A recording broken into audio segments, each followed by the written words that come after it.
Hey guys, I am C Angad Agnihotri. आज हम tax की जर्नी स्टार्ट करने वाले हैं, पर उससे पहले क्योंकि आपकी फर्स्ट क्लास है, वेलकम टू सी एंटर।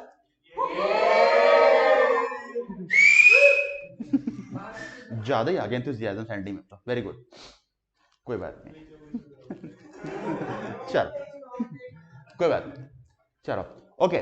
तो आज हम एक सब्जेक्ट स्टार्ट करने वाले हैं, ये आपका टैक्सेशन का सब्जेक्ट। इसके दो बच्चे हैं, बच्चों पे आराम से आऊंगा। तो चलो पहले बच्चों से शुरुआत करते हैं। तो मुझे कौन बताना चाहेगा कि टैक्स कितने टाइप का होता होगा आपके अकॉर्डिंग? आप रहने दो सर। सर शुभम, आप सर हो सर, आप चल। हाँ, आर्यन बताएगा। दो। और अच्छा, और भी होते हैं। हाँ, इसने पता क्या बोला? दो। फिर नाम बता रहा है तीन। हाँ, दो ही होते हैं ना। मैंने क्वेश्चन किया था मेरा, टैक्स कितने टाइप का होता है। इसने बोला दो, डायरेक्ट और इनडायरेक्ट। डायरेक्ट टैक्स क्या होता है? इतना नहीं पता यार, नाम बता दे। हाँ हाँ, एक मिनट ये बताएगा। इसका नाम क्या है? हर्ष। हर्ष, हाँ। सर, जो एक पर्सन पे उसकी मतलब इनकम पे या डायरेक्ट उसी पर्सन इंडिविजुअल पे लगता है, और इनडायरेक्ट मतलब गुड्स या सर्विसेज हो गया। अच्छा, मतलब इसने बोला सर डायरेक्ट टैक्स मतलब जिस पे लग रहा है उसी पे लग रहा है, मतलब एक इंडिविजुअल की इनकम पे, इंडिविजुअल की इनकम पे होता है। उसका बर्डन शिफ्ट नहीं कर सकता है।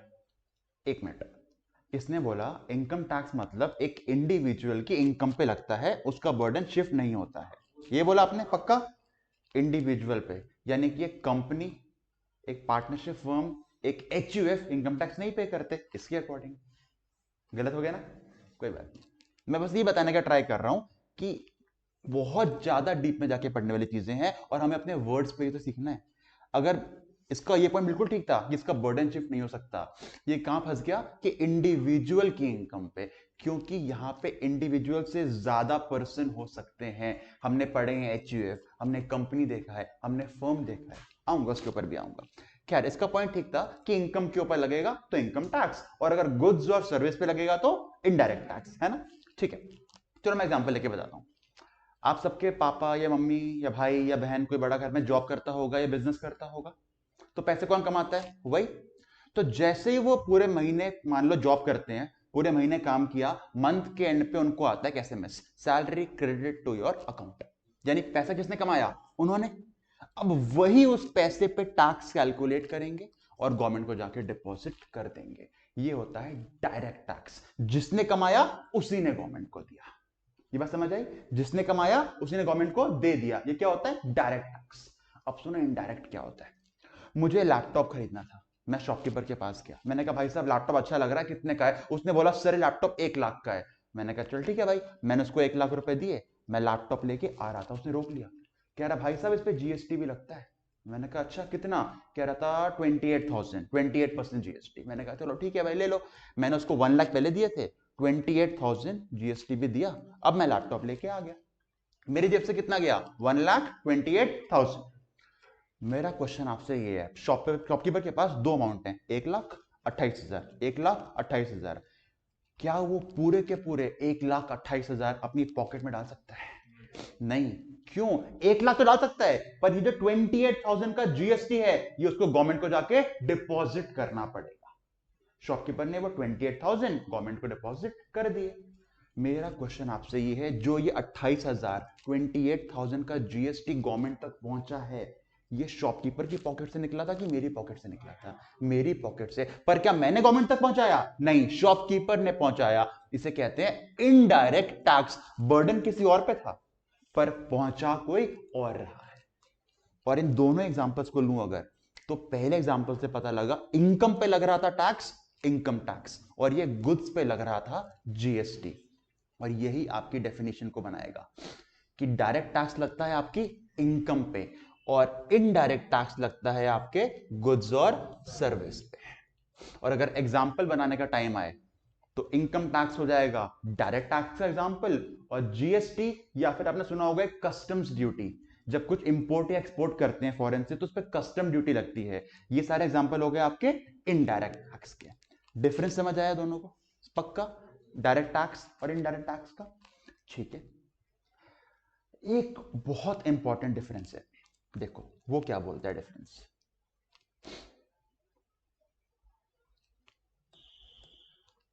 डायरेक्ट टैक्स को बोलते हैं प्रोग्रेसिव टैक्स। क्या मतलब है इसका, क्या लगता है पूर्णिमा आपको?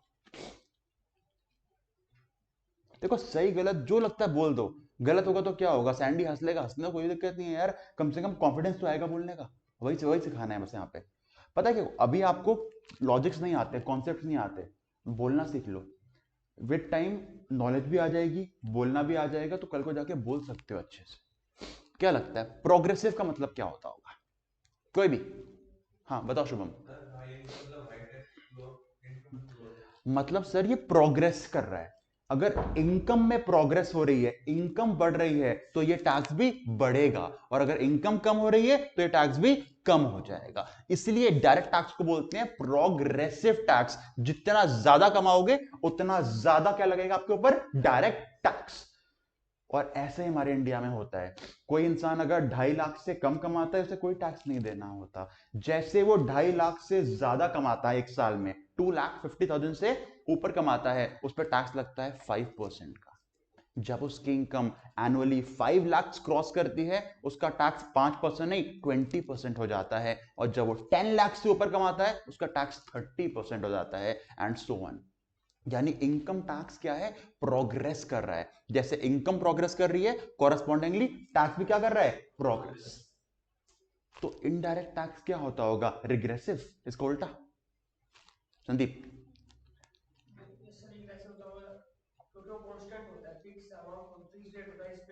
इसने बोला इनडायरेक्ट टैक्स कांस्टेंट होता है। तो अगर इनकम टैक्स प्रोग्रेसिव है तो इनडायरेक्ट टैक्स रिग्रेसिव है या कांस्टेंट है? कांस्टेंट है। और कोई कुछ चेंज करना चाहता है इसके अंदर? रिद्धि आपकी तो शॉप है, आपको पता होना चाहिए, इनडायरेक्ट टैक्स रिग्रेसिव होगा या कांस्टेंट होगा? रिग्रेसिव। रिग्रेसिव मतलब क्या होता है कि एक चीज बढ़ रही है दूसरी कम हो रही है। तो सोचो, मैं और मेरा फेवरेट क्रिकेटर विराट कोहली दोनों शॉपिंग करने गए, दोनों को लैपटॉप लेना था, 1 लाख का लैपटॉप था। दुकानदार ने बोला आपकी इनकम विराट कोहली से कम है तो आप जीएसटी पे कर दो, चलो 5% का, पर विराट कोहली की इनकम ज्यादा है, वो जीएसटी पे करेगा 28% का उसी लैपटॉप के ऊपर। ऐसा होता है क्या इंडिया में? नहीं, जीएसटी तो कांस्टेंट है। यानी कि इनडायरेक्ट टैक्स रिग्रेसिव तो नहीं हुआ, पर पता है एक तरह से रिग्रेसिव हुआ। सर क्या कह रहे हो, अभी कह रहे हो रिग्रेसिव नहीं हुआ, एक तरह से हुआ। सुनो कैसे। मान लो मेरी एनुअल इनकम है 10 लाख रुपीस। कितने हैं? 10 लाख। और मैं यही लैपटॉप लेने गया था। अब मान के चलते हैं इस लैपटॉप पे सिर्फ 10,000 रुपए का जीएसटी गया मेरा। 10 लाख कमाने वाले ने अपने 10 लाख का 10,000 रुपए जीएसटी में दिया। तो बताओ मैंने अपनी पूरी इनकम का कितना परसेंटेज जीएसटी में दे दिया? 10,000 डिवाइडेड बाय 10 लाख इंटू 100 कितना होता है? कर लो भाई, मैथ पढ़ के आया फाउंडेशन में तो। 10,000 1% आया। हाँ 1% आ गया। तो मैंने अपनी पूरी इनकम का 1% किसमें दिया? जीएसटी में। यही विराट कोहली, उसकी एनुअल इनकम 10 लाख रुपए होगी, कम से कम 1,000 करोड़ तो होगी एनुअल इनकम।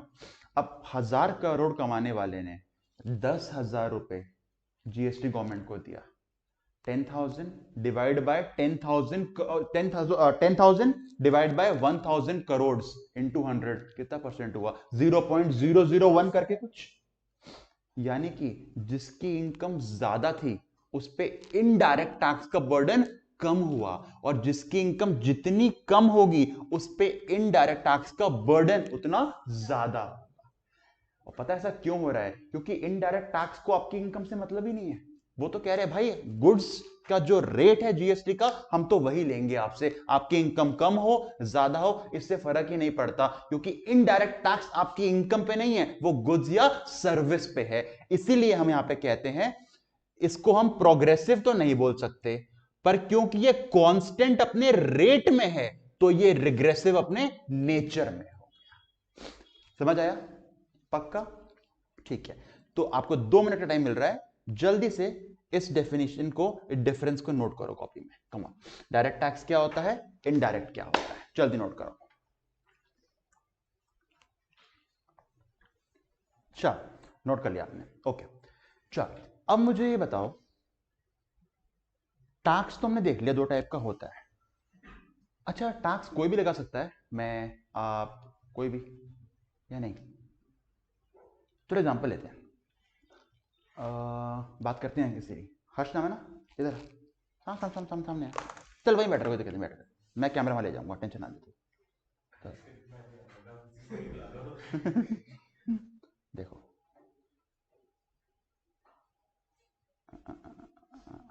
हाँ ये रहा हमारा हर्ष। हर्ष हाय बोलो कैमरा को। हाय, ये हर्ष है, और इसके साथ में बैठा हुआ है हमारा डांसर आयुष, है ना? ओहो, साथ में संदीप भी है, कोई बात नहीं, चलो कोई बात नहीं, इन दोनों की बात करेंगे, हर्ष और आयुष की। ये ग्रे कलर में है हमारा हर्ष और ब्लैक कलर में हमारा आयुष। अब एक दिन पता क्या हुआ, ये दोनों कोचिंग आ रहे थे, बीसीसी आ रहे थे दोनों। जैसे ही बाहर हमारे ब्लैक वाले आयुष ने एक पैर रखना चाहा, कहां पे, एकेडमी के अंदर, हर्ष ने रोक लिया। हर्ष ने बोला रुक, अगर तेरे को आज से बीसीसी के अंदर आना है ना, तेरे को एक टैक्स जमा करना पड़ेगा, और उस टैक्स का नाम है हर्ष टैक्स। आयुष ने बोला अच्छा, ये कब से लगने लग गया? कह रहा बस लग रहा है, मैं तो लूंगा। अब ये कह रहा है मैं नहीं दूंगा, कह रहा मत दे, मैं तेरे को दूंगा। लड़ रहे हैं आपस में दोनों। पर मुझे बताओ क्या लगता है, हर्ष के ये कहने पे आयुष उसको हर्ष नाम का टैक्स देगा या कुछ और देने का मन करेगा उसका? बताओ आयुष, तुम बताओ। टैक्स नहीं दूंगा। सर किस बात का टैक्स? हर्ष कौन होता है टैक्स देने वाला, है ना? नहीं दे रहा टैक्स, मना कर रहा, कह रहा मैं कुछ और देने वाला हूं, उसको नहीं दूंगा टैक्स। अच्छा, यही अगर मोदी जी बोलते तो तब देना पड़ेगा? ऐसा मैं नहीं बोल रहा, ऐसा ये बोल रहा है कि सर हर्ष कौन होता है, हाँ मोदी जी बोले तो दे भी देंगे टैक्स सर। अब सुनो, आयुष की ना फाइनली एक गर्लफ्रेंड बन गई। नाम बता, नाम बता, नाम तो बता। चलो, हर्ष की गर्लफ्रेंड का नाम है दीपांशी। क्या नाम है? दीपांशी, नॉट दीपांशु, दीपांशी। हाँ, आयुष की गर्लफ्रेंड, आयुष की गर्लफ्रेंड है दीपांशी। जैसे गर्लफ्रेंड बनी, इसने खोला अपना इंस्टाग्राम और अपडेट कर दिया फाइनली इन अ रिलेशनशिप। एकदम से फोन आ गया मोदी जी का, मित्रों आज से जो जो इंडिया में गर्लफ्रेंड बनाएगा उन पे गर्लफ्रेंड टैक्स। और गर्लफ्रेंड टैक्स भी कैसा? आज से तुम्हारी गर्लफ्रेंड बीजेपी की। बताओ यार, अब बताइए गर्लफ्रेंड देगा क्योंकि मोदी जी ने टैक्स लगाया है, या नहीं देगा? नहीं देगा। सर क्या बात कर रहे हो, एक तो बनी है, कैसे दे दूं मैं? अभी इसी ने बोला था सर। हाँ, मतलब जान को नहीं देंगे पर जान दे देंगे। हाँ हाँ, अब देखो, इसने बोला था कि सर हर्ष ने टैक्स लगाया है, नहीं पे करूंगा, पर वो तो मोदी जी ने टैक्स लगाया, देना पड़ेगा। पर जब गर्लफ्रेंड पे टैक्स की बात आई, मना कर दिया इसने। यानी कि ऐसा नहीं है कि मोदी जी भी बोलेंगे तो टैक्स बन जाएगा, वो भी नहीं है। तो टैक्स कौन लगा सकता है इंडिया में? गवर्नमेंट, मोदी सरकार ही तो है, मोदी सरकार। चलो पूरा सेंट्रल गवर्नमेंट आ गया साथ में, पूरा कैबिनेट कह रहा है हमें टैक्स लगाना है, लगा सकते हैं? आंसर है नहीं। पता है क्यों? क्योंकि इंडिया में ना गवर्नमेंट के ऊपर भी कोई बैठी हुई है, एक किताब, कॉन्स्टिट्यूशन ऑफ इंडिया, संविधान इंडिया का। और पता है कॉन्स्टिट्यूशन का आर्टिकल नंबर 265, 265 क्या बात करता है? वो कहता है no taxes can be collected और levied except by authority of law. यानी कि इंडिया में अगर आपको कोई भी टैक्स लगाना है ना भाई साहब, तो पहले क्या लेके आओ? उसका लॉ। तभी इनकम टैक्स के पीछे इनकम टैक्स एक्ट है, जीएसटी के पीछे जीएसटी एक्ट है, कस्टम ड्यूटी के पीछे कस्टम्स का लॉ है। जब तक लॉ नहीं बनेगा टैक्स नहीं लगा सकते आप। तभी हर्ष नाम का कोई लॉ नहीं था इंडिया में, तो हर्ष अपना टैक्स नहीं लगा पाया। गर्लफ्रेंड पर टैक्स का कोई लॉ नहीं है, तो मोदी जी इसकी गर्लफ्रेंड नहीं ले जा सकते। इंडिया में गवर्नमेंट भी चाहे तो खुद कुछ नहीं कर सकती। क्या चाहिए पहले उसके लिए? लॉ। किस आर्टिकल ने बोला है? 265 ने। अब सेकंड क्वेश्चन आता है, चलो लॉ चाहिए मान लिया, पर लॉ कौन बना सकता है? तो हमें उसका आंसर मिला आर्टिकल 245 से, कि लॉ बनाएगी सिर्फ और सिर्फ एक पार्लियामेंट। यानी कि दोनों पार्टी साथ मिलकर वोटिंग करेंगे, फिर एक बिल बनेगा, उस पर प्रेसिडेंट साइन करेगा, तो जाके लॉ बनेगा। ऐसा नहीं है कि मोदी जी अकेले लॉ बना सकते हैं। ये समझ आया? टैक्स लगाने के लिए क्या चाहिए? लॉ। आर्टिकल नंबर 265 लॉ का बना सकता है पार्लियामेंट, आर्टिकल 245। इन दोनों पे आपका एमसीक्यू आता है कि टैक्स के लिए चाहिए हमको लॉ, 265 ने बोला। लॉ का बनाएगा पार्लियामेंट, 245 ने बोला। जल्दी नोट करो दोनों को, जल्दी।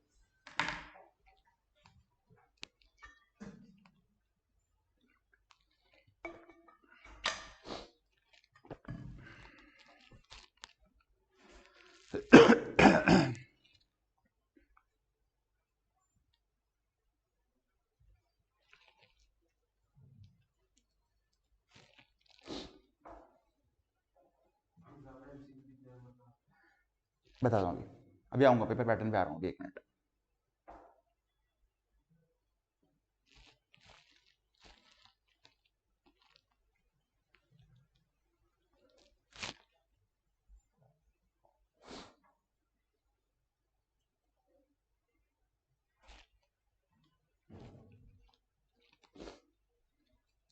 डन, ठीक।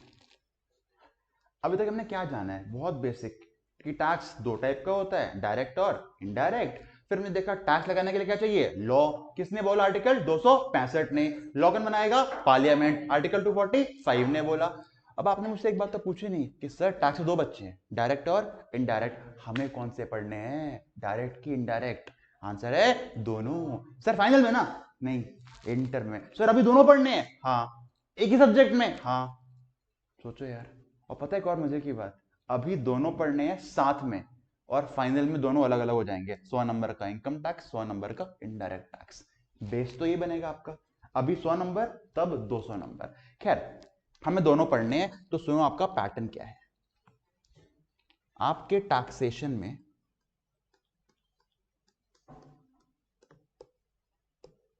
60 मार्क्स का आता है आपका इनकम टैक्स, और 100 में से 60 से लेकर कितने बच गए सैंडी? 40। अरे वो मैथ्स तो आती है। 40 मार्क्स का आता है आपका जीएसटी। कस्टम ड्यूटी आपके इंटर लेवल पे नहीं है, इन सीए, सीएम में और सीएस में है। फाइनल में आएगा कस्टम्स इन सीए। ठीक है, तो ये तो हो गया 60-40 का बाइफर्केशन। अब सुनो एग्जाम बनता कैसे है। 30% आपके एमसीक्यू होते हैं, 30% एमसीक्यू।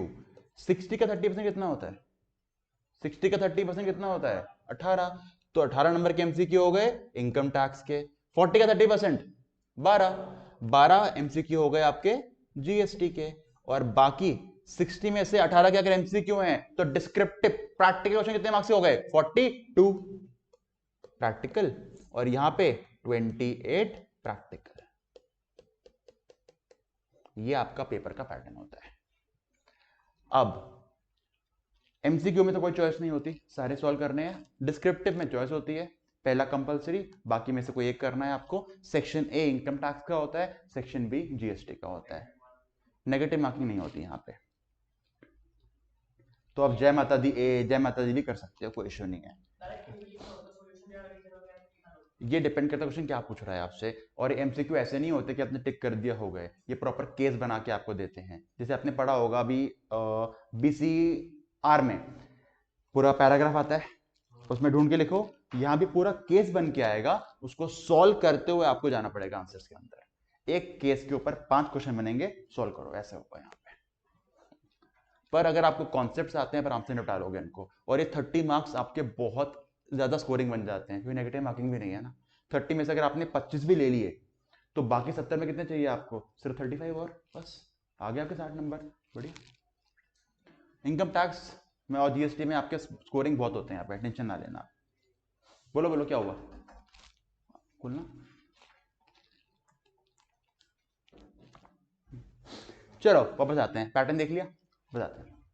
खैर, हम देख रहे थे कि टैक्स कौन लगाएगा, लॉ कौन बनाएगा। मेरा क्वेश्चन है, सबसे शरीफ कौन है क्लास में? सबसे शरीफ सैंडी। चलो सैंडी, सैंडी घर में कौन है? बड़ा भाई, बड़ी बहन, छोटा भाई, छोटी बहन? छोटा भाई है। कैसा है? शरीफ तेरी तरह हरामी कैसा? हाँ, शरीफ नहीं है। हाँ, तू शरीफ है। चलो, 2 भाई हैं, बड़ा भाई सैंडी, छोटा भाई कुलदीप यादव, स्पिनर। अच्छा, अच्छा ठीक, नहीं कई बार अलग घर से भी आ जाते हैं, ठीक। चलो, बड़ा भाई संदीप, छोटा भाई कुलदीप, चलो दोनों घर में हैं। एक दिन ना पापा ने क्या किया, 3 चॉकलेट लाके छोटे भाई को दे दी कि दोनों भाई मिल बांट के खा लेना 3 चॉकलेट्स। भाई दो, चॉकलेट 3। तो उसका भाई तो शरीफ है ना, एक खुद लेगा पहले, एक संदीप को देगा, वो तो बढ़ गई। दिक्कत आएगी तीसरी चॉकलेट में। क्या लगता है संदीप, तेरे भाई को देख के वो आधी आधी करेगा कि पूरी लेना चाहेगा? हाँ ध्यान सुनना क्या बोल रहा है सर, एक एक चॉकलेट तो बच जाएगी, तीसरी चॉकलेट ना वो आधी करना चाहेगा नहीं, वो पूरी लेना चाहेगा, पर मैं बड़ा हूं, मैं भी लेना चाहूंगा। यानी लड़ेंगे ना दोनों। यानी जब भी पावर का डिस्ट्रीब्यूशन प्रॉपर नहीं है, घर में दंगे होते हैं, देखे होंगे। तो चॉकलेट की बात है। अब जरा कंट्री के बेस पे आओ। कॉन्स्टिट्यूशन ने ये तो बोल दिया टैक्स लगाओ, लॉ बना के टैक्स लगा लो, कोई दिक्कत नहीं है। पर अगर कॉन्स्टिट्यूशन बना किसने था? अबे कॉन्स्टिट्यूशन किसने बनाया था? भीमराव अम्बेडकर ने। उनको पता था इंडिया ना भाई इतनी सही कंट्री नहीं है, बोलने की डेमोक्रेसी है। यहाँ पे ना बहुत सारी पार्टीज हैं, कभी क्या होता है, सेंटर में बीजेपी, स्टेट में यहाँ पे आम आदमी पार्टी, वेस्ट बंगाल में दीदी, ये दीदी नहीं ममता दीदी। तो भाई अगर हमने बोला टैक्स रखा है, टैक्स का लड्डू पड़ा है, बांट लो, मोदी जी क्या बोलेंगे, मित्रों हमें दो। केजरीवाल कहेगा मुझे नहीं दिया, मैं धरना कैसे करूं। दीदी बोलेगी ऐना चौलबे मुझे टैक्स चाहिए। तीनों लड़ेंगे आपस में। यानी कि जस्ट ये नहीं बोल सकते कि टैक्स ले लो, टैक्स को बांटना भी पड़ेगा। और ये बांटने काम भी कॉन्स्टिट्यूशन ने कर दिया। पता है कैसे? आपने सुना होगा सोशल स्टडीज नाम का एक सब्जेक्ट होता था स्कूल में, एसएसटी। उसमें ना पढ़ा होगा 3 तरह की लिस्ट होती थी, यूनियन लिस्ट, स्टेट लिस्ट और कॉन्करेंट लिस्ट। ये लिस्ट बना के ना अंबेडकर जी ने पावर्स को बांट दिया। बोला यूनियन लिस्ट में जो जो जो जो जो जो पावर लिखी है ये सिर्फ और सिर्फ जाएंगी सीजी के पास, सेंट्रल गवर्नमेंट के पास। स्टेट लिस्ट में जो जो जो जो जो जो पावर लिखी है ये जाएंगी स्टेट गवर्नमेंट के पास। कॉन्करेंट को भी छोड़, बात करते हैं यूनियन की और स्टेट की। यूनियन लिस्ट में जो लिखा है किसके पास जाने वाला है? वो सीजी के पास। स्टेट लिस्ट में जो लिखा है कहां जाएगा? वो स्टेट गवर्नमेंट के पास। ओके, तो हमें बाकी पावर से क्या मतलब? हम देखते हैं कौन सा टैक्स किसके पास जाने वाला है। तो देखो यूनियन लिस्ट में मैंने पढ़ना स्टार्ट किया, 1 2 3, मैं ढूंढ रहा हूं मेरे काम की चीज दिख जाए कोई, मुझे एंट्री नंबर 82 में दिखी है। अब यहां रुक जाना। कॉन्स्टिट्यूशन के अंदर आर्टिकल होते हैं और लिस्ट के अंदर एंट्री होती है। कॉन्स्टिट्यूशन में क्या होते हैं? आर्टिकल्स, लिस्ट के अंदर एंट्री। यहां भी एमसीक्यू घुमाता है आपको, वो जान के लिस्ट का आपको एमसीक्यू पूछेगा और वहां पे ऑप्शन 2 होंगे, एंट्री भी आर्टिकल भी। अब आपको याद नहीं रहेगा क्या था, तो याद रखना आर्टिकल बड़े होते हैं, एंट्री छोटी होती है। तो बड़ा क्या है? कॉन्स्टिट्यूशन, उसका आर्टिकल। छोटी क्या है? लिस्ट, उसकी एंट्रीज। ठीक है। खैर, यूनियन लिस्ट के एंट्री नंबर 82 पे क्या दिख रहा है आपको? टैक्सेस ऑन इनकम, यानी कि इनकम टैक्स। इनकम टैक्स अगर इंडिया में लग रहा है तो कौन सी गवर्नमेंट के पास जा रहा है? वो सेंट्रल गवर्नमेंट के पास। कहां लिखा है? एंट्री नंबर 82 में। कौन सी लिस्ट? Union list. ये सीए हो, सीएस हो, सीएम है, उनका one of the favourite questions है कि जो तुम पढ़ रहे हो 60 नंबर का इनकम टैक्स तुम्हारा, ये किस गवर्नमेंट के पास जा रहा है? सेंट्रल गवर्नमेंट के पास। किसने पावर दी है? Entry number 82 of the union list. ठीक है। पर पता है कुछ दिख रहा होगा, अदर देन दिख रहा है, अदर देन ऑन एग्रीकल्चर। यानी कि हर इनकम पे, जॉब करो, बिजनेस करो, कुछ भी करो, आप जो भी इनकम कमाओगे उस पर टैक्स कौन लेके जाएगी आपसे? सीजी। एक इनकम को छोड़ के, एग्रीकल्चरल इनकम को छोड़ के। क्योंकि एग्रीकल्चर पे टैक्स कौन लेगा? State government. Entry number 46। और पता है आपको, आज की डेट में कोई भी स्टेट इंडिया की एग्रीकल्चर पे टैक्स नहीं लेती है। फार्मर्स वैसे सुसाइड कर रहे हैं, उन पे और टैक्स लगा दोगे वो आपको वोट ही नहीं देंगे। बहुत बड़ा वोट बैंक होता है फार्मर्स। तो आज की डेट में तो कोई भी स्टेट एग्रीकल्चर पर टैक्स नहीं लगा रही। पर अगर कल को जाके एग्रीकल्चर पे भी टैक्स लगाना हो तो कौन लगा सकता है? सीजी की एसजी? एसजी, क्योंकि पावर है ही नहीं सीजी के पास।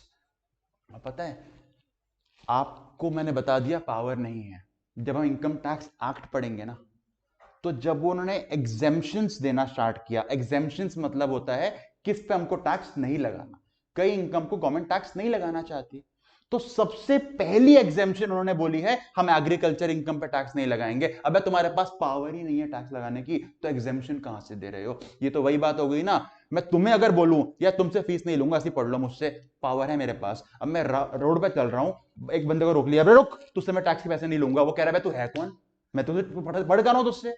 सेम चीज यहां पे, अगर इन्होंने लिखा है इनकम टैक्स में सेक्शन 10 सब सेक्शन 1 में लिखा है कि एग्रीकल्चर इनकम पे हम टैक्स नहीं लेंगे, एग्जेम्पशन दे रहे हैं, अबे तुम्हारे पास पावर ही नहीं थी, पावर आए टैक्स लगाने की फिर मत लगाओ, तो एग्जेम्पशन है ना, पर नहीं कर रखा है, आज से नहीं 1961 से कर रखा है, करो कोई बात नहीं भाई, कभी तो हटाएंगे। खैर, तो इनकम टैक्स कौन लगा सकता है? सीजी, कहां लिखा है? Entry number 82 of the union list. Agriculture पर टैक्स कौन लगा सकता है? स्टेट, कहां लिखा है? Entry number 46 of the state list. 46 VAT होगा संदीप का, 82 वेट होगा पूर्व का, तो तू सीजी तू एसजी। अब 46 है, 46 है, ज्यादा बोलेगा ना डांस कराऊंगा पतली कमरिया वाला। ठीक है, क्लियर इतना? जान, चलो जल्दी से नोट करो।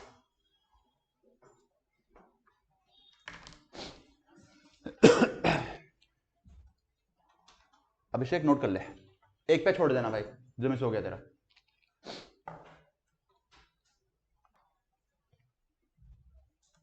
चलो आगे चलते हैं, दो लिस्ट हो गई, स्टेट और यूनियन। अब बात करते हैं कॉन्करेंट की। चलो कॉन्करेंट का मतलब क्या होता है मुझे बताओ? जिसमें दोनों साथ में काम कर रहे हैं। देखो कॉन्करेंट में दो ऑप्शन देता हूं मैं आपको चुनना, ए या बी। कॉन्करेंट में या तो ये होता है कि स्टेट और सेंटर दोनों साथ मिलकर लॉ बनाते हैं।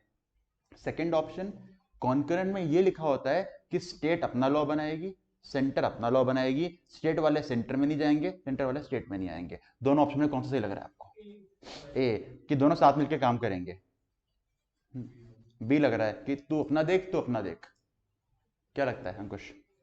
ए, कि दोनों साथ मिलकर काम करेंगे। अभिषेक? बी, तू अपना देख तू अपना देख।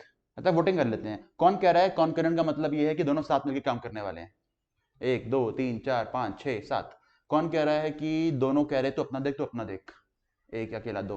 ओके, चलो देखते हैं। कॉन्करेंट का मतलब है भाई तू अपना देख तू अपना देख, यानी एक ही चीज के दो एक्ट्स, मतलब सर एक ही चीज के दो लॉ। हाँ, सेंटर का अपना लॉ, स्टेट का अपना लॉ। अब एग्जांपल बताऊंगा ना, कहोगे हाँ हमने सुने हुए हैं। पहला एग्जांपल देता हूं, एजुकेशन। सेंट्रल गवर्नमेंट के अपने स्कूल्स होते हैं, केंद्रीय विद्यालय। स्टेट गवर्नमेंट के अपने स्कूल्स होते हैं, Haryana government school, Delhi government schools. यानी एजुकेशन के अंदर ही अलग अलग लॉ चला रहे हैं। और पता है आपको, दिल्ली बोर्ड का सिलेबस अलग होता है, सेंटर का सिलेबस अलग होता है, यानी दोनों के अपने अपने लॉ हैं, तभी सिलेबस अलग कर पा रहे हैं। चलो एक और एग्जाम्पल लेता हूँ, आर्मी, नेवी, एयरफोर्स, ये आती हैं सेंटर के अकॉर्डिंग। पुलिस आती है स्टेट में, यानी डिफेंस के भी अपने अपने लॉज हैं। यानी कॉन्करेंट के अंदर ऐसे आइटम लिखे हुए हैं, एजुकेशन जैसे, डिफेंस जैसे, एनवायरमेंट के, फॉरेस्ट के, और दोनों के अपने अपने लॉ हैं। समझ आई बात? यानी कि कॉन्करेंट लिस्ट में ये नहीं लिखा था कि साथ बैठ के काम कर लो, ये लिखा था अगर कोई लॉ ऐसा है जो दोनों को पावर देना चाहता है तो अपना बनाएगा सेंटर, अपना बनाएगा स्टेट। क्योंकि जब 1950 में आया था हमारा कॉन्स्टिट्यूशन, 50 में आया था ना कॉन्स्टिट्यूशन, 26 जनवरी 1950 को आया था, तब तो जस्ट हमें मिली थी इंडिपेंडेंस, और उससे पहले हम पे किसने रूल किया था? ब्रिटिशर्स ने। और उनकी एक पॉलिसी थी डिवाइड एंड रूल, इंडिया बटा हुआ था, तभी तो वो आके हम पे कंट्रोल कर पाए थे। तो उनको लगा यार डिवाइड एंड रूल का गेम चल रहा है हमारे ऊपर, हम कहां साथ मिलकर काम कर लेंगे? आज तक पॉसिबल नहीं है। तो साथ मिलकर बात करने वाली बात ही नहीं थी यहाँ पे, तो सब अपना अपना काम कर रहे थे। पर पता है जुलाई 2017 में मोदी जी आए थे लाइव टीवी पे और चिल्ला रहे थे मैं लेके आऊंगा एक ऐसा एक्ट, उसे बोलेंगे जीएसटी, वो होगा वन नेशन वन टैक्स। सुना था, one nation one tax, one nation one tax. पर वन नेशन अगर वन टैक्स है तो ऑफ कोर्स सीजीएसटी को साथ मिलकर काम करना पड़ेगा ना, वो तो पावर ही नहीं है। यूनियन लिस्ट कह रहा है सिर्फ सीजी, स्टेट कह रहा है सिर्फ एसजी, ये कह रहा है तू अपना देख, तू अपना देख। साथ मिलके जब तक काम ही नहीं कर सकते थे तो जीएसटी कहां से ले आए? क्योंकि हमने अभी देखा लॉ, टैक्स लगाना है तो लॉ चाहिए, लॉ कहां से बनाओगे? साथ मिलके लॉ बनाने की पावर ही नहीं थी। तो क्या लगता है जीएसटी कैसे आ गया होगा? क्वेश्चन समझ आया? इनकम टैक्स सिर्फ, हाँ, अमेंडमेंट कर दिया, ये कॉन्स्टिट्यूशनल अमेंडमेंट लेके आए।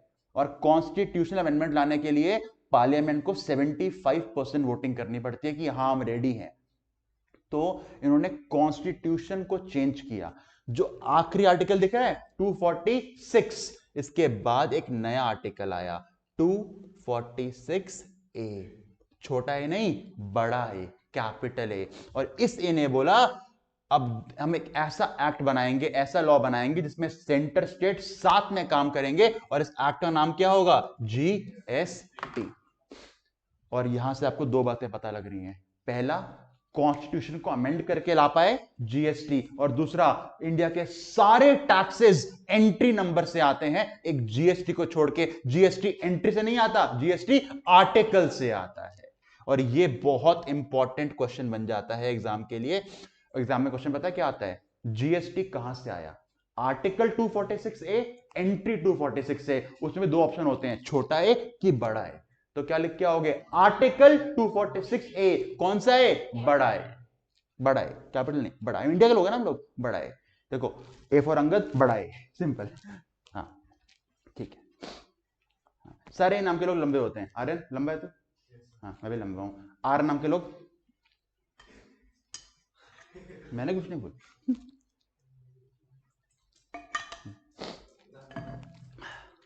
चल ये नोट कर लो, जीएसटी का इंपॉर्टेंट है आर्टिकल नंबर।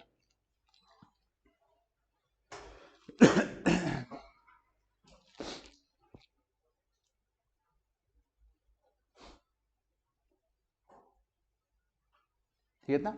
चलो यहां तक रिवाइज कर लेते हैं। टैक्स कितने टाइप का होता है? दो, डायरेक्ट और इनडायरेक्ट। जो इनकम पे लगता है उसे बोलते हैं इनकम टैक्स। डायरेक्ट टैक्स जो लगता है गुड सर्विस पे, इनडायरेक्ट टैक्स। प्रोग्रेसिव कौन सा है? Direct tax. अच्छा, इनडायरेक्ट टैक्स कांस्टेंट किसमें है? रेट में। और रिग्रेसिव किसमें है? नेचर में। Very good. कोई भी टैक्स लगाना है तो क्या चाहिए पहले हमको? उसका लॉ। किसने बोला है? आर्टिकल 265 ने। लॉ कौन बना सकता है? पार्लियामेंट। आर्टिकल 245। पावर्स को बांटा किस आर्टिकल ने है? 246 ने। इनकम टैक्स कौन लगा सकता है? सीजी। पावर किसने दी है? Entry number 82 of the union list ने। एग्रीकल्चर इनकम पर टैक्स कौन लगा सकता है? State government. Entry number 46 of the state list. GST entry के आर्टिकल? आर्टिकल 246 ए। छोटा की बड़ा? बड़ा। वेरी गुड, ठीक है। चलो ये भी हो गया। अब मैं क्लास के स्टार्टिंग में जा रहा हूं एकदम। मुझे हर्ष ने बोला था इंडिविजुअल की इनकम पे टैक्स लगेगा, तो क्या बोलेंगे? Income tax. और मैंने आपको कहा था ऐसा नहीं है, इंडिविजुअल के अलावा और बहुत सारे लोग हैं जिन पे इनकम टैक्स लग सकता है। तो आओ जानते हैं कौन कौन ऐसे लोग हैं जिस पे इनकम टैक्स लग सकता है। ये देखो, ये आपके सामने आ गए कुछ नाम। हेडिंग क्या है? पर्सन। पर्सन मतलब ये वो लोग हैं जिनके ऊपर इनकम टैक्स लग सकता है। इनकम कमाएंगे तो लग जाएगा, इनकम नहीं कमाएंगे तो नहीं लगेगा। और देखो कौन कौन से हैं, नाम सुने होंगे आपने अपने फाउंडेशन में। पहला कौन सा है? इंडिविजुअल, अकेला, सिंगल हमारा इंसान, इंडिविजुअल। अगला हिंदू अनडिवाइडेड फैमिली, HUF, सुना ना? एक करता था, एक घर का बिजनेस था। अच्छा, अगला क्या है? Firm, including LLP, limited liability partnership firm. अब सुनो, लॉ के अंदर होता होगा फर्क, फर्म को अलग, LLP को अलग मानते हैं, क्योंकि LLP में डेजिग्नेटेड पार्टनर होता है, सेपरेट लीगल एंटिटी होती है। इनकम टैक्स को फर्क समझ नहीं आता, वो कहता है भाई फर्म हो LLP हो, है तो पार्टनरशिप ही, फर्म तो फर्म हो गया है ना, सिंपल। तो यहाँ पे सेम रूल लगने वाला है हमारे लिए। Firm is equal to LLP। तो आज से हम खाली फर्म बोलेंगे, LLP नहीं बोलेंगे जब तक हम आ नहीं जाते फाइनल के अंदर। फाइनल में रेट अलग है, यहाँ पे सब सेम है। Firm is equal to LLP। अगला क्या है? कंपनी। क्या है? कंपनी। अब कोई भी हो, प्राइवेट हो, पब्लिक हो, OPC हो, सिंगल हो, गवर्नमेंट हो, कोई भी हो, हर कंपनी का सेम पॉइंट लगने वाला है यहाँ पे। उसके बाद association of person, body of individuals, short form लिखूं AOP, BOI। उसके बाद लोकल अथॉरिटी, और इसको प्यार से बोलेंगे अदर्स। अदर्स क्या बोलेंगे? अदर्स। अच्छा देखो, आपको पता है इंडिविजुअल क्या होता है? HUF पता होगा, फर्म पता है, कंपनी पता है। पहले बताओ लोकल अथॉरिटी क्या होता होगा, किसी को आइडिया है? What is local authority? MLA नहीं, MCD या MCG, municipal corporation of Delhi, municipal corporation of Gurgaon. ये होते हैं आपके लोकल अथॉरिटी के एग्जाम्पल्स। सर ये तो गवर्नमेंट के डिपार्टमेंट से, हाँ तो ये टैक्स जमा करते हैं, कर सकते हैं। अभी मैं ये नहीं बोल रहा कि इन पे टैक्स आएगा, मैं खाली बोल रहा हूं इन पे टैक्स आ सकता है, ये बोल रहा है मैंने आपको। तो ये इनकी इनकम क्या होती है? MCG की इनकम क्या होती है? म्युनिसिपल अथॉरिटी क्या कमाते होंगे वैसे बताओ? कुछ तो कमाते होंगे, तभी पर्सन है। और ऑफ कोर्स काम करते हैं, पैसे कहीं से आते होंगे। कहां से पैसे आते होंगे बताओ म्युनिसिपल कॉर्पोरेशन के पास? फंड्स कौन देता है उनको? और भी उनकी इनकम होती है, हम देते हैं उनको। कौन सी? सोचो। कूड़े के पैसे तो वर्कर मांगते हैं, मैं लोकल अथॉरिटी की बात कर रहा हूं। आप अथॉरिटी को अमाउंट पे करते हो, एक पता है कौन सा? वाटर टैक्स, घर का प्रॉपर्टी टैक्स। किसके पास जमा हो रहा है? म्युनिसिपल अथॉरिटीज के पास। कभी भी प्रॉपर्टी टैक्स आप CGSD को नहीं देते, आप अपनी म्युनिसिपैलिटी को देते हो प्रॉपर्टी टैक्स। आप पता पूछना, बहुत नाम होते हैं उसके, municipal tax, property tax, water tax, sewerage tax, ये आपको देने पड़ते हैं क्योंकि आपके सराउंडिंग्स को साफ रखते हैं वो लोग। तो आपने तो चलो टैक्स पे कर दिया, उनकी तो इनकम हो गई ना, क्योंकि उन लोगों की तो इनकम सारे टैक्सेस ही है। गवर्नमेंट की इनकम क्या होती है? टैक्सेस। अब उसको अपनी इनकम का रिकॉर्ड भी मेंटेन करना पड़ेगा कि कितना पैसा आया, कहां खर्च कर रहे हो। तो लोकल अथॉरिटी की इनकम जो हमारे टैक्सेस हैं उस पे भी इनकम टैक्स आ सकता है, वो हम पढ़ेंगे। लोकल अथॉरिटी हमारे सिलेबस में नहीं है, पर हमें इतना पता होना चाहिए कि उनके ऊपर भी इनकम टैक्स आ सकता है, क्योंकि उनकी इनकम भी होती है, पता है क्या? यहां से इनकम। ये क्या है? प्रॉपर्टी। इसका टैक्स इसके पास जा रहा है, बोलो, लोकल अथॉरिटी के पास। समझ आया आपको इतना? ठीक है, तो अगर मैं ऐसा इशारा कर दूं आपसे, खाली इशारा करूंगा, इसका टैक्स किसके पास जा रहा है, तो क्या बोलोगे? लोकल अथॉरिटी के पास। बढ़िया। अब बात करते हैं AOP और BOI की। कोई बताना चाहेगा क्या होता होगा AOP BOI? किसी को आइडिया? कुछ बोलना चाहो बोल सकते हो। अपूर्व? पार्टनरशिप ऑलरेडी कवर हो गई ना ऊपर, फर्म आ चुकी है ऊपर, तो ये फर्म तो नहीं हो सकती यहाँ पे, दोबारा क्यों लिखेंगे फर्म को वो लोग? Partnership without agreement, good point. आओ समझते हैं। हाँ, मान लो दो बिजनेसमैन है क्लास के अंदर। एक बिजनेसमैन लेते हैं अंकुश और एक लेते हैं पूर्णिमा। ठीक है, दो बिजनेसमैन क्लास में, बिजनेस वुमन बिजनेसमैन, अंकुश और पूर्णिमा। दोनों पता क्या करते हैं? रोड्स बनाते हैं, कॉन्ट्रैक्टर है रोड्स के। एक दिन ना हरियाणा का CM कौन है?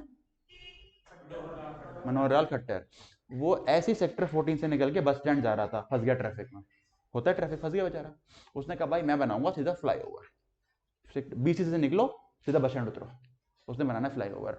उसने कहा चेक किया गूगल पे, बिगेस्ट कॉन्ट्रैक्टर रोड का कौन है, देखा पूर्णिमा।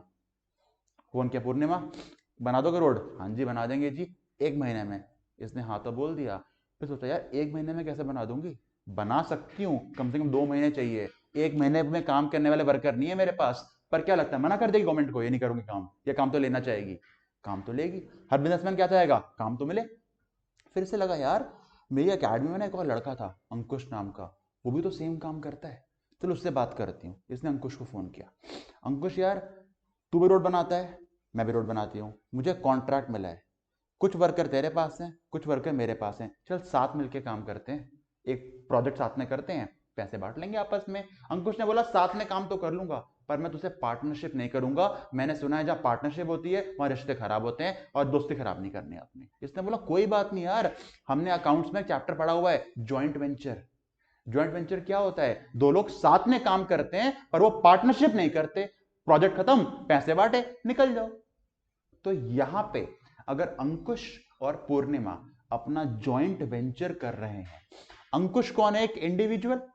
पूर्णिमा कौन है? एक इंडिविजुअल। दोनों साथ मिलकर क्या कर रहे हैं? एक ज्वाइंट वेंचर। जब दो या ज्यादा इंडिविजुअल्स साथ मिलकर काम करते हैं उसे कहते हैं बॉडी ऑफ इंडिविजुअल्स।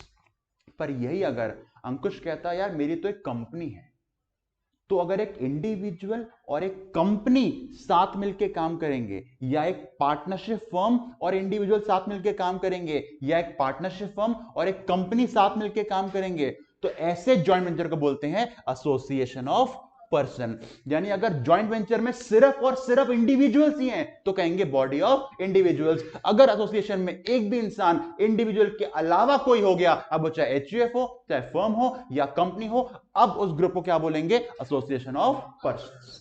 समझ आ गया?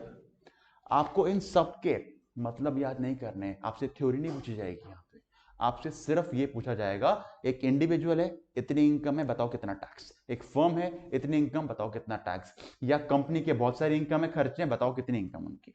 ये क्वेश्चन होते हैं, हम इनके मतलब याद नहीं करने होते। पर कई बार क्वेश्चन एग्जाम में आ जाता है 5 नंबर का, which are the type of persons covered under the income tax act, और खाली 7 नाम लिख के आने होते हैं और 5 नंबर आपके।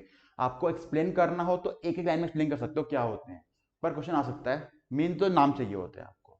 तो चलो नाम याद कर लेते हैं। कितने नाम है हमारे पास पर्सन के? 7। कौन कौन सा है? इंडिविजुअल, एचयूएफ, फर्म, कंपनी, पूरा मत बोलो, पूरा नहीं, एओपी, बीओआई, लोकल अथॉरिटी और अदर्स। ठीक है, एग्जाम में अदर्स लिख के मत आना, पूरा लिख के आना अगर आ गया तो। हाँ चलो, क्वेश्चन 5 नंबर का है, याद कर लेते हैं जल्दी से। 7 नाम हो जाएंगे, 7 नाम याद, बहुत इजी है। अरे तुम्हें याद नहीं करना भाई, मॉर्निंग बैच क्यों, हम याद कराएगा, टेंशन क्यों लेता है? फीस देगा ना, मैं याद कराऊंगा, कोई याद नहीं करना। चलो इशारों में याद करेंगे, इशारों में, ठीक है। चलो सारे हाथ ऐसे करो, सर कमॉन, हाँ कर लिया। चलो ये नहीं करना था। इंडिविजुअल कितने लोग होते हैं? एक। चलो मेरे साथ बोलना, एक बंदा इंडिविजुअल है, ऐसे बोलना है, एक बंदा इंडिविजुअल। मेहंदी लगा रखी यार, तो बोलना ऐसे क्या कर रहा है, भीख मांग रहा है? एक बंदा इंडिविजुअल, सारे बोलो, एक बंदा इंडिविजुअल। तू क्यों नहीं बोल रहा बे? जादू पीछे, वो जादू। हाँ एक बंदा इंडिविजुअल, करके दिखा। कर क्यों नहीं रहा तू अभिषेक? हाँ क्यों नहीं कर रहा? करके दिखाना है, घर पे बोलना आज मैं करके आया, इशारे। हाँ चल, एक बंदा इंडिविजुअल, 2 बंदे साथ में क्या खोल सकते हैं? HUF। तो चलो इशारे करते हैं, एक बंदा इंडिविजुअल, 2 बंदे HUF, अगर साथ मिल गया क्या खुल जाएगी? फर्म। चलो 3 इशारे हो गए, बोल, एक बंदा इंडिविजुअल, 2 बंदे HUF, साथ मिल गए तो फर्म। कंपनी का आपने फीचर पढ़ा होगा, गोइंग कंसर्न। मतलब क्या होता है? कि कंपनी अमर है, वो नहीं मरने वाली, तो गोइंग कंसर्न को इशारों में लेके आते हैं, company going, company going, company going. क्या उड़ा कहां रहा है कंपनी को तू? अरे गोइंग है, फ्लाइंग नहीं है, गोइंग है। चलो एक बंदा इंडिविजुअल, 2 बंदे साथ मिल गए तो फर्म। ये क्या है? कंपनी। अपूर्व, जिम क्या बनाने जाता है? बॉडी। तो अगर ये इशारा क्या कहेगा आपका? बॉडी। उससे क्या बोलोगे? बॉडी मन में आएगा बॉडी, पर मन में क्या आना चाहिए? एओपी बीओआई, बी से बॉडी, एओपी बीओआई। चलो इशारा बस, एक बंदा, 2 बंदे साथ मिल गए तो ये, दोबारा, एक बंदा इंडिविजुअल, 2 बंदे एचयूएफ, साथ मिल गए फर्म। ये क्या है? Company, AOP BOI. ये क्या था? लोकल अथॉरिटी, बाकी सब अदर्स, 7%। दोबारा चलो, एक बंदा इंडिविजुअल, 2 बंदे एचयूएफ, साथ मिल गए फर्म। ये क्या है? Company, AOP BOI, local authority others. दोबारा, अब जिसने नहीं करा यहां बुला के कैमरे पे कराऊंगा, कमॉन चलो। एक बंदा इंडिविजुअल, 2 बंदे साथ मिल गए फर्म। ये क्या है? Company, AOP BOI, local authority others. चलो अब मैं करूंगा, तुम बताओगे इशारा, ठीक है? मैं बोलूंगा नहीं, तुम बोलोगे।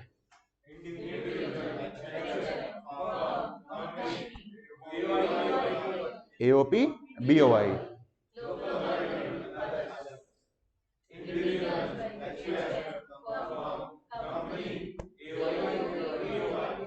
दोबारा, एओवाई कुछ नहीं होता, एओपी बीओआई। दोबारा,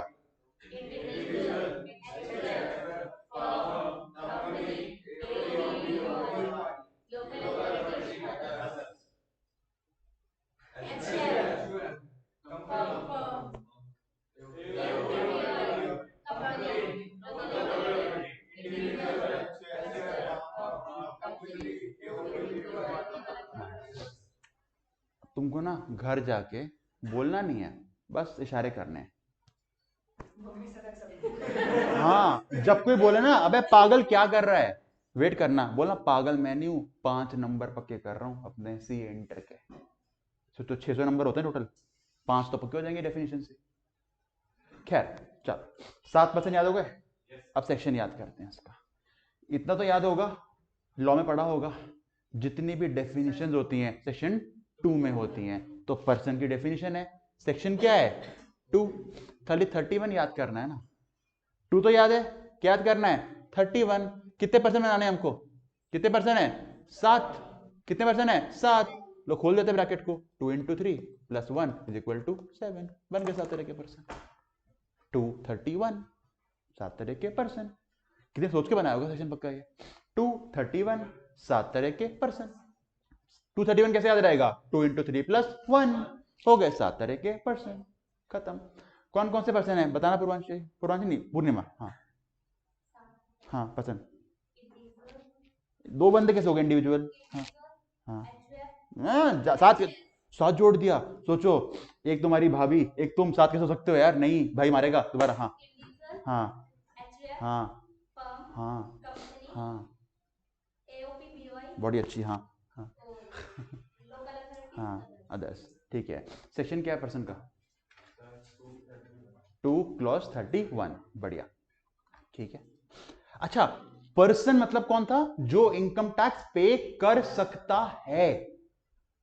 क्या पर्सन बनते ही इनकम टैक्स पे करना पड़ेगा, या करना पड़ सकता है, पड़ सकता है, वरना सोचो जब रिद्धि पैदा हुई थी, कितनी सी थी, छोटी सी, अभी भी छोटी सी है पर इतनी नहीं, छोटी सी थी, रिद्धि पैदा हुई छोटी सी, पैदा होते ही क्या वो इंडिविजुअल नहीं है, ये है इंडिविजुअल तो है।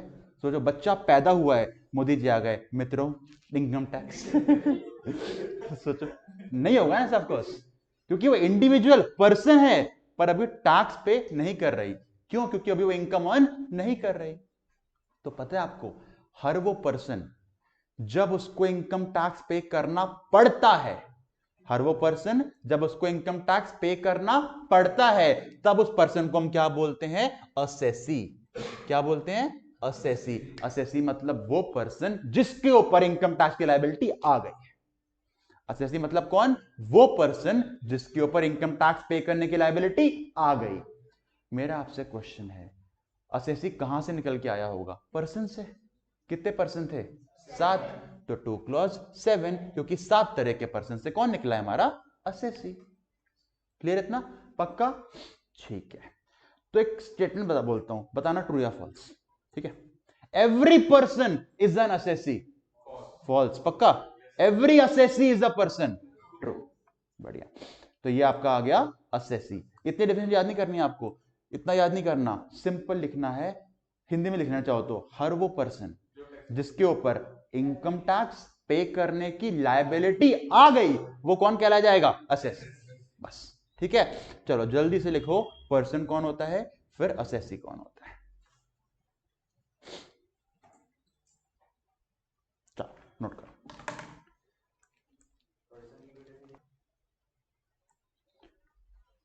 असेसी में लिखना, assessee means a person, assessee means a person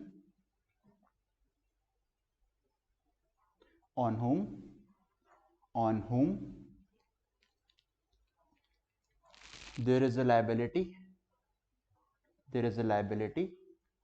to pay income tax।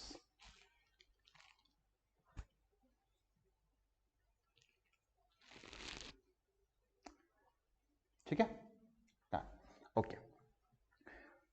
तुमने स्टार्ट किया था इनकम टैक्स, दो टाइप का होता है, डायरेक्ट टैक्स, इनडायरेक्ट टैक्स। फिर देखा टैक्स के लिए चाहिए लॉ, लॉ का बनाएगा पार्लियामेंट, पावर डिस्ट्रीब्यूशन देखा, इनकम टैक्स जाएगा सीजी के पास, एग्रीकल्चर वाला जाएगा स्टेट के पास, जीएसटी आया है आर्टिकल से। फिर देखा कौन कौन टैक्स पे कर सकता है, और फिर देखा कि पर्सन को जब टैक्स पे करना पड़ जाएगा उसे क्या बोल देंगे, असेस। इतना देख लिया, ठीक है। अच्छा, अब देखो एक और चीज, मजे की चीज, आपने एक चीज पढ़ी होगी आज तक हमेशा, ये क्या लिखा है मैंने, हिंदी में क्या बोलते हैं, कैसे लिखते हैं, ऐसे लिखते हैं ना, साल, है ना, हाँ चलो लिख ली हिंदी मैंने फाइनली, ओके। एक साल कितने तरह का होता है, दो तरह का होता है, कौन कौन सा? अकाउंटिंग ईयर और दोनों सेम ही तो होते हैं। अकाउंटिंग या फाइनेंशियल ईयर सेम ही तो बात हो गई। हाँ, कैलेंडर ईयर और फाइनेंशियल ईयर दो होते हैं ना।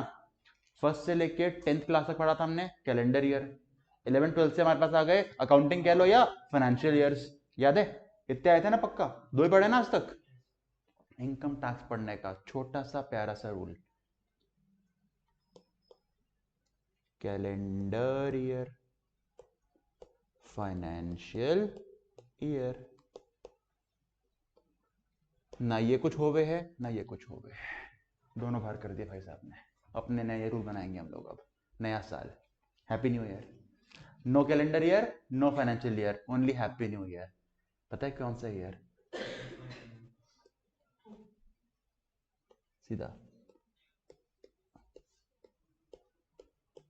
Assessment year. असेसमेंट पता है क्या होता है? देखो,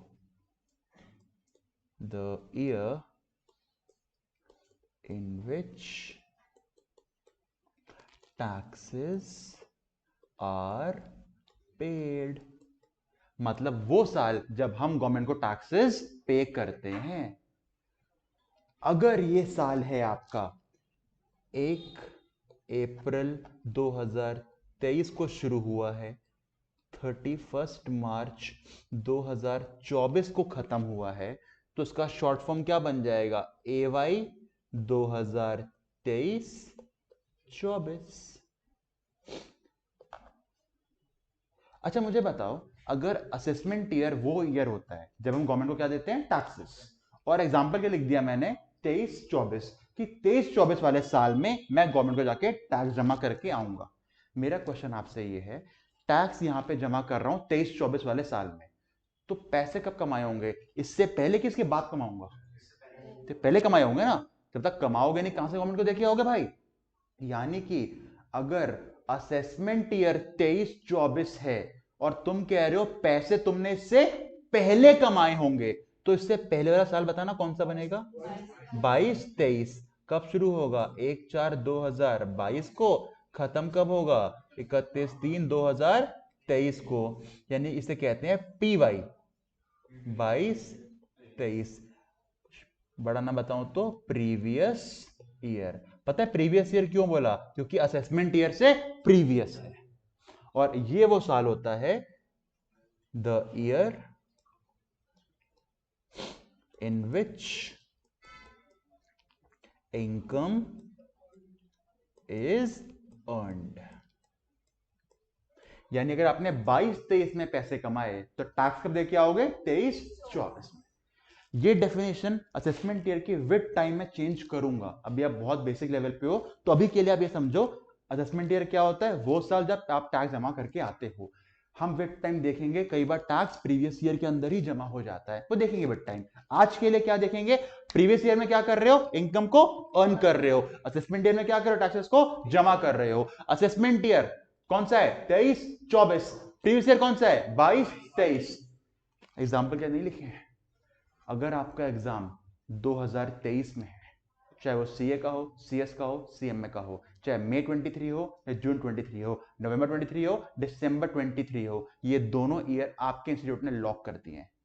लॉक कर दिए मतलब जो भी क्वेश्चन एग्जाम में आएगा इनकम निकालने के लिए, वो सिर्फ और सिर्फ प्रीवियस ईयर 22-23 का ही आएगा।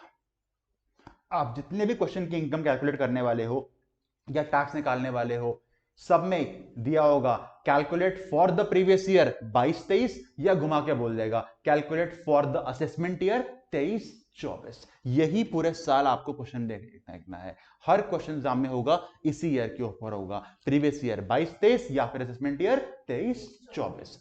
और पता है आपको एक और बात, क्योंकि ये लॉक्ड है, तो आपको 1 अप्रैल 2022 को या उसके बाद जो कमाया, यानी यहां पे जो कमाया, कब तक? 31 मार्च 2023 तक, ये डेटा आपके लिए काम का होगा। अगर क्वेश्चन ने कोई डेटा 31 मार्च 2023 के बाद की इनकम का दिया, अप्रैल 23, मई 23, वो क्वेश्चन से कट कर देना, वो कंफ्यूज करने के लिए होगा, वो आपको नहीं सॉल्व करना एग्जाम में। कोई डेटा 1 अप्रैल 2022 से पहले की इनकम दिखा रहा है, वो भी कट कर देना, वो आपको कंफ्यूज करने के लिए होगा, क्योंकि हमारा प्रीवियस ईयर, हमारा असेसमेंट ईयर 23 एग्जाम कीजिए लॉग्ड है। वो कौन सा प्रीवियस ईयर? 22-23, assessment year 23-24। इसके आगे पीछे नहीं देखना, जो घोड़ा होता है ना, ये लगा देते हैं ना उसके आगे कि ना देखिए, आपको भी नहीं देखना, क्योंकि देखो इनकम तो हर साल कमा रहे हो, कहीं ना कहीं तो साल को लॉक करना पड़ेगा ना एग्जाम के लिए, तो लॉक कर दिया 22-23, 23-24। समझ आया इतना? जल्दी नोट करो उसको।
बताता हूँ, क्वेश्चन है कि सर जो फिर पैसे आपने कमाए होंगे 23-24 में, तो समझो ना, जो आज आपका असेसमेंट ईयर है वो अगले साल प्रीवियस ईयर बन जाएगा ना, ये चेंज चलती रहती है ना। हाँ, जैसे अभी आज क्या डेट है? आज है 3 जनवरी 2023, तो हम खड़े हैं प्रीवियस ईयर 22-23 में, पर हम असेसमेंट ईयर 22-23 में भी तो खड़े हैं। जब मैं इसको बोलूंगा मैं असेसमेंट ईयर 22-23 में खड़ा हूं, तो मैं बात कर रहा हूँ उस इनकम की जो 21-22 में कमाई होगी मैंने। और अगर मैं आज बोल रहा हूं प्रीवियस ईयर 22-23 में खड़ा हूं, तो मतलब इसका टैक्स मैं पे करने वाला हूं असेसमेंट ईयर 23-24 में। रियल में हर साल प्रीवियस ईयर भी है, असेसमेंट ईयर भी है, पर एग्जाम के लिए लॉक कर दिया ना उन्होंने कि प्रीवियस ईयर 22-23, असेसमेंट ईयर 23-24। समझ आया आपको क्या बोला मैंने? आया?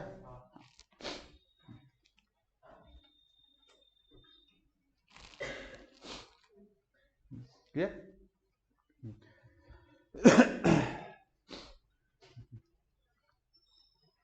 चलो वापस आते हैं, ठीक है।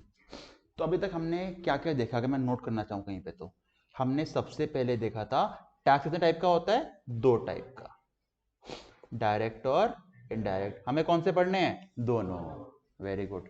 और दोनों मिला के आपके 31 चैप्टर्स हैं, और बेसिक को मैं चैप्टर भी नहीं मानता, 31 चैप्टर्स हैं जो हमको पढ़ने हैं। 6 महीने की हमारी जर्नी है, बहुत मजा आने वाला है। मैं आपको 5 बुक्स देने वाला हूँ, जो मैंने अपने हाथ से एक एक वर्ड लिखा है, ये मैंने लॉकडाउन में किया था। कई लोग लॉकडाउन में रील्स बना रहे थे, कई डालगोना कॉफी बना रहे थे, मैं बुक बना रहा था, तो मैंने बुक बनाई है।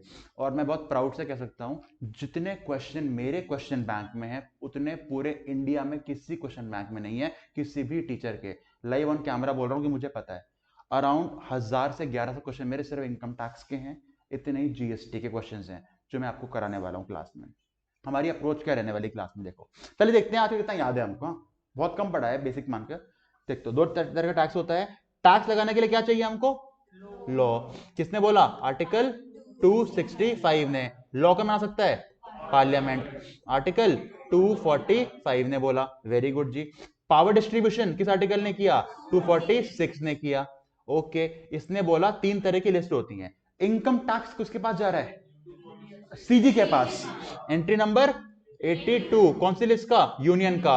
एग्रीकल्चर का टैक्स कौन ले सकता है? State government. Entry number 46 of the state list. GST entry के आर्टिकल 86, जीएसटी आर्टिकल 246 ए। छोटा की बड़ा? बड़ा। ओके, पर्सन कितने टाइप के होते हैं? 7। कौन कौन से बताना एक बार? रुको रुको, individual, HUF, firm, company, AOP, BOI, local authority और अदर्स। मेहंदी लगा के रख, करके दिखाना जरा एक बार।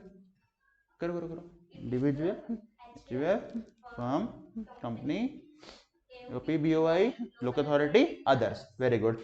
पर्सन 7 तरह के होते हैं। सेक्शन क्या था? 2 क्लॉज 31, 2 into 3 + 1 बन गए 7 तरह के पर्सन। पर्सन क्या बन सकता है?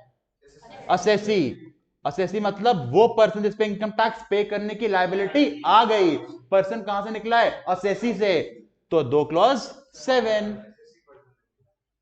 असेसी पर्सन तो बोला, उल्टा बोल दिया। असेसी कहां से निकला है? पर्सन से। 2 क्लॉज 7। फिर देखा साल दो टाइप के हो गए हैं, एक प्रीवियस ईयर, एक असेसमेंट ईयर। पैसे कब कमाते हो? प्रीवियस ईयर में। टैक्स कब जमा करते हो? असेसमेंट ईयर में। एग्जाम के लिए प्रीवियस ईयर कौन सा है? 22 23। 1 अप्रैल 22 को शुरू, 31 मार्च 23 को खत्म। असेसमेंट ईयर कौन सा है? 23 24। 1 अप्रैल 23 को शुरू, 31 मार्च 2023 24 को खत्म। ओके। पता है आपको असेसमेंट ईयर तो हमेशा 12 महीने का ही होता है, हमेशा। असेसमेंट कितने महीने का होता है? 12 का। पर प्रीवियस ईयर एक बार जिंदगी में 12 महीने से कम का भी हो सकता है। पूछो कैसे? जब पहली पहली बार तुम्हें किसी से प्यार नहीं पैसे मिले थे। अच्छा देखो, ये साल था, मान लेते 22 23। 1 अप्रैल 22 को शुरू हुआ, 31 3 23 को खत्म हुआ। तुमने यहां पे मई 2022 में एग्जाम दिए थे और मान लेते हैं अगस्त 2022 में रिजल्ट आ गया। तुम मान लो बन गए चार्टर्ड सीए बन गए, तो सितंबर 2022 से कमाना शुरू किया तुमने। तो तुम जब पहली बार पैसे कमाओगे ना, सितंबर 22 से लेकर 31 मार्च 2023 तक, यानी कि पूरा साल तुम्हारा प्रीवियस ईयर नहीं था, तुम्हारा प्रीवियस ईयर था सिर्फ 7 मंथ्स का। पर असेसमेंट ईयर तो रहेगा 12 महीने का ही, क्योंकि इसके बाद वो तो पूरे साल चलने वाला है ना। और ये सिर्फ पहली बार होता है, ऐसा नहीं है कि तुम जॉब चेंज कर रहे हो, 2 महीने घर बैठ गए फिर प्रीवियस ईयर कम हो जाएगा। नहीं, प्रीवियस ईयर इसके बाद आने वाला हर साल तुम काम करो 2 महीने के लिए 4 महीने के लिए, वो 12 महीने का पीरियड ही काउंट होगा। बस पहली बार जिंदगी में पैसे कमाते हो, प्रीवियस ईयर कितने महीने का होता है डिपेंडिंग कब तुम्हारी जॉब लग रही है।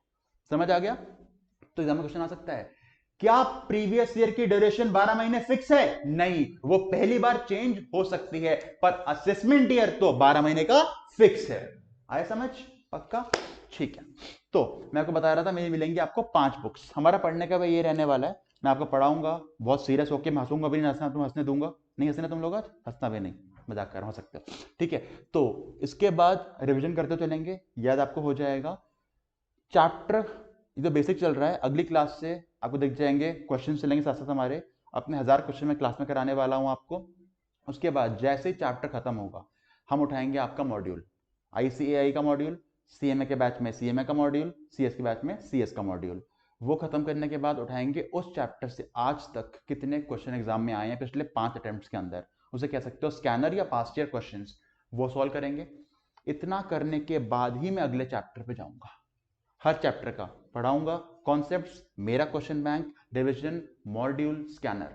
इतना करके हम नेक्स्ट पे जाएंगे, तो पूरे 31 चैप्टर्स ये सीक्वेंस चलने वाली है हमारी। अब सोचो, इतना करने के बाद फेल होने की गुंजाइश है? नहीं, पेपर आपको यहीं से मिलने वाला है पूरा। खुद सोचो ना, 1000 क्वेश्चन मेरे, पूरा मॉड्यूल, पूरा स्कैनर, अब नया कहाँ से बना देंगे? वो कोई फिगर ही चेंज कर सकते हैं ना, कॉन्सेप्ट तो वही रहने वाले हैं।